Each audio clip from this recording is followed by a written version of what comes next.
Hi friends, welcome to VividTech. இன்னைக்கு கண்டிப்பா நம்மளுடைய மொபைல்ல கண்டிப்பா டெலிகிராம் அப்படின்ற ஆப் வந்து எல்லா மொபைல்லையுமே இருக்கும். ஸோ ஃபிலிம் டவுன்லோட் பண்றது, சேனல்ஸ்ல ஜாயின் பண்றது, இல்லாட்டி வந்து மூவிஸ் டவுன்லோட் பண்றது அப்படின்னு இன்னைக்கு எல்லாருமே வந்து இன்னைக்கு டெலிகிராம் அப்படின்ற ஆப் வந்து கண்டிப்பா யூஸ் பண்றாங்க.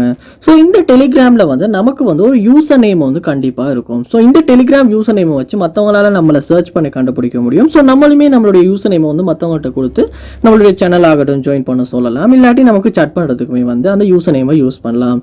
ஸோ இந்த யூசர் நேமை வந்து உங்களுடைய டெலிகிராம் யூசர் நேமை வந்து உங்களுக்கு சேஞ்ச் பண்ணிக்கணும் அப்படின்ற ஒரு தேவை ஏற்பாடு இருந்துச்சுன்னா கண்டிப்பாக இந்த வீடியோ உங்களுக்கு ரொம்ப யூஸ்ஃபுல்லாக இருக்கும். இந்த வீடியோவில் வந்து நம்ம டெலிகிராமில் வந்து யூசர் நேமை வந்து நம்ம எப்படி சேஞ்ச் பண்ணலாம் அப்படின்றத தான் பார்க்க போகிறோம். ஸோ வாங்க வீடியோக்குள்ளே போகலாம். வீடியோ நீங்கள் கடைசி வரைக்கும் ஸ்கிப் பண்ணாமல் பாருங்கள். இது தான் நம்ம சேனலுக்கு ஃபஸ்ட் டைம் வந்திருப்பீங்களா இருந்துச்சுன்னா நான் தான் விக்னேஷ். மறக்காம நம்ம சேனலை சப்ஸ்கிரைப் பண்ணிவிட்டு அப்படியே பார்த்துல பெல் ஐக்கனையும் கிளிக் பண்ணிடுங்க. ஃபர்ஸ்ட் இப்போ நீங்கள் என்ன செய்யணும் அப்படின்னா உங்கள் மொபைலில் டெலிகிராம் ஆப்பை வந்து ஓப்பன் பண்ணிடுங்க. ஓப்பன் பண்ணிவிட்டு மேலே கார்னரில் ஐக்கனை கிளிக் பண்ணுவீங்களா இருந்துச்சுன்னா இந்த மாதிரியான ஆப்ஷன்ஸ் வந்து உங்களுக்கு ஷோ ஆகும். இதில் பாருங்கள் செட்டிங்ஸ் அப்படின்ற ஒரு ஆப்ஷன் ஒன்று கொடுத்துருப்பாங்க. அந்த ஆப்ஷன் நீங்கள் வந்து கிளிக் பண்ணணும்.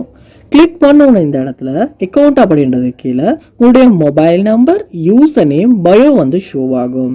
இதில் நீங்கள் என்ன பண்ணணுன்னா யூசர் நேம் அப்படின்றத வந்து கிளிக் பண்ணுங்கள்.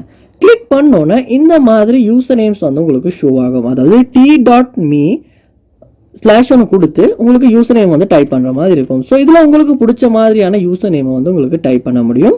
பட் அதில் அவங்க வந்து 5 டிஜிட் வந்து கட்டாயம் கொடுக்கணும் அப்படின்னு சொல்லியிருக்காங்க. ஸோ 5 டிஜிட் கொடுத்து இதுக்கு முன்னாடி அந்த யூசர் நேமில் யாரும் இல்லாத மாதிரி ஒரு யூசர் நேம் வந்து நம்ம டைப் பண்ணணும்.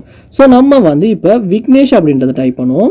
ஸோ VICKNESH அப்படி டைப் பண்ணதுக்கப்புறமா திஸ் யூசர் இஸ் இன்வேல்ட் அப்படின்னு வருது. ஸோ அந்த யூசர் நேமுக்கு பாவிக்க முடியாது.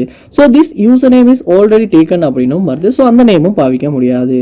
ஸோ நம்ம ஏதாவது லெட்டர்ஸ் வந்து சேர்த்து நமக்கு தேவையான மாதிரி உருவாக்குமா இருந்துச்சுன்னா நம்மளால் யூசர் நேமை வந்து அதாவது வேறு யாரும் யூஸ் பண்ணாத யூசர் நேமை நம்ம டைப் பண்ணுவோமா இருந்துச்சுன்னா இந்த மாதிரி அவைலபிள் அப்படின்னு காட்டும். ஸோ அதுக்கப்புறம் இந்த இடத்துல வந்து இந்த ரைட் ஐக்கனை கிளிக் பண்ண இருந்துச்சுன்னா நம்மளுடைய யூசர் நேம் வந்து டெலிகிராமில் வந்து சேஞ்ச் ஆகிரும். ஸோ இப்படித்தான் வந்து டெலிகிராம் அக்கௌண்ட்டில் வந்து யூசர் நேமை வந்து நம்ம சேஞ்ச் பண்ணுறது. ஸோ இந்த வீடியோ உங்களுக்கு ரொம்ப யூஸ்ஃபுல்லாக இருக்கும்னு நினைக்கிறேன். இது போல் நிறைய வீடியோ பார்க்கணுன்னா கண்டிப்பாக நம்ம சேனலை சப்ஸ்கிரைப் பண்ணுங்கள். அப்படியே பார்த்துட்டு பெல் ஐக்கனையும் கிளிக் பண்ணிடுங்க. தேங்க்யூ.